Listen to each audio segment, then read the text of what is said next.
ഞാനിവിടെ പറയാൻ പോകുന്നത് 2024 ഡിസംബറിൽ ഡിസ്നി പുറത്തിറങ്ങിയ the boy and the octopus എന്ന ഷോർട്ട് ഫിലിമിൻ്റെ എക്സ്പ്ലനേഷനുമായിട്ടാണ്. നമ്മൾ മനുഷ്യർ മൃഗങ്ങളായ ഡോഗിനോടും പൂച്ചയോടും അതുപോലെ പുലി മറ്റു മൃഗങ്ങളോടാണ് കൂടുതൽ സൗഹൃദം കാണിച്ചിട്ടുള്ളത്. എന്നാൽ ഇവിടെ ഒരു കുട്ടി നീരാളിയുടെയും ഒരു കുട്ടിയുടെയും സൗഹൃദത്തിന്റെ നിഷ്കളങ്കമായ ഒരു കഥയാണ് ഇവിടെ പറയാൻ പോകുന്നത്. ഇവിടെ ഒരു കുട്ടി അവധിക്കാലത്ത് അവന്റെ പാരന്റ്സിനൊപ്പം ബീച്ചിൽ നീന്തുമ്പോൾ അപ്രതീക്ഷിതമായി ഒരു ക്യൂട്ട് നീരാളി അവന്റെ കണ്ണിൽ പ്രത്യക്ഷപ്പെടുന്നു. അത് കണ്ട് ഞെട്ടി അവൻ നിലവിളിച്ചുകൊണ്ട് കരയിലേക്ക് ഓടുന്നു. എന്നാൽ കരയിലെത്തുമ്പോഴാണ് അവനൊരു കാര്യം മനസ്സിലാക്കുന്നത്.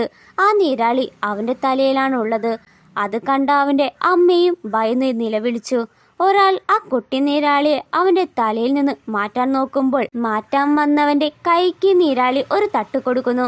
എന്തും ചെയ്തിട്ടും അവന്റെ തലയിൽ നിന്ന് പോകാത്ത നീരാളിയെ അവൻ വീട്ടിലേക്ക് കൊണ്ടുപോയി. ഇപ്പോൾ അവൻ ആ നീരാളിക്കൊപ്പം വളരെ സന്തോഷമായി ചെലവഴിക്കുന്നു.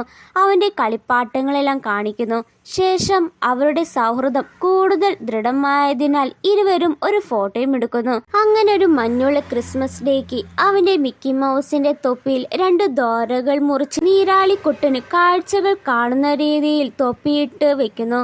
അവനും നീരാളിയും കറക്കം കഴിഞ്ഞ് വീട്ടിലേക്ക് മടങ്ങിയവർ ടിവിയിൽ സാന്റയുടെ ചിത്രം കാണുമ്പോൾ നീരാളിക്കുട്ടന് ഒരു ഐഡിയ വരികയാണ്.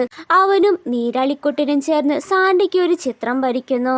അന്ന് ക്രിസ്മസ് രാത്രിയിൽ നീരാളി അവന്റെ തലയിൽ നിന്ന് ക്രിസ്മസ് ട്രീയിലേക്ക് ചാടി അവനെ നോക്കി വളരെ സങ്കടത്തോടെ യാത്ര പറഞ്ഞ് ക്രിസ്മസ് ട്രീയിൽ ഒരു പന്ത് പോലെ തൂങ്ങിക്കിടക്കുന്നു.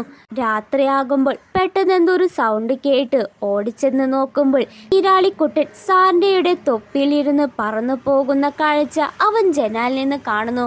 വീഡിയോ ഇഷ്ടപ്പെട്ടെങ്കിൽ ഒന്ന് ലൈക്ക് ചെയ്ത് നമ്മുടെ ചാനൽ ഒന്ന് സബ്സ്ക്രൈബ് ചെയ്യുക.